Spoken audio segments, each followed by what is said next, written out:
Hi everyone, I'm Olga Villaverde. Today, U.S. Navy sailors were attacked during a stop in Istanbul. To get out of our land, and we are using. Members of a Turkish ultra-nationalist gang threw red paint at that sailor. Then they tried to get a plastic bag over his head.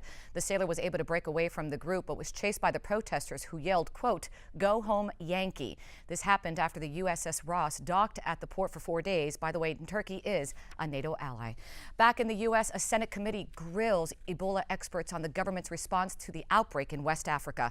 On the agenda, President Obama's request for more than $6 billion in emergency funding to fight the virus at its source.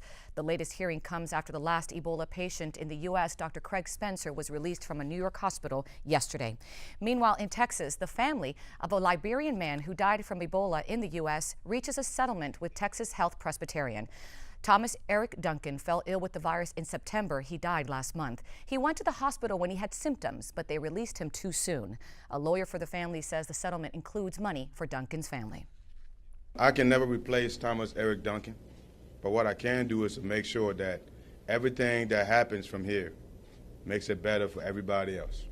Duncan's nephew says the family plans to use some of that money to help patients in West Africa. Lots of excitement there. The European Space Agency celebrates after a probe makes a successful soft landing on a comet for the first time ever. This is a big step for human civilization. And because this is science, scientist, knowledge, and that this is certainly terrestrial intelligence.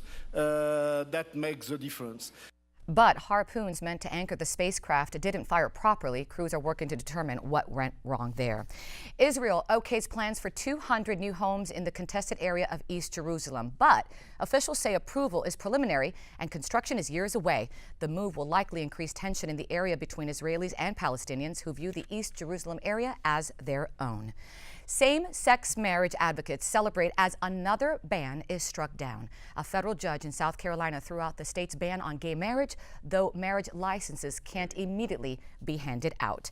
And finally, wow, New York City firefighters cut a window to rescue workers trapped on scaffolding outside the One World Trade Center. Look at this dramatic video.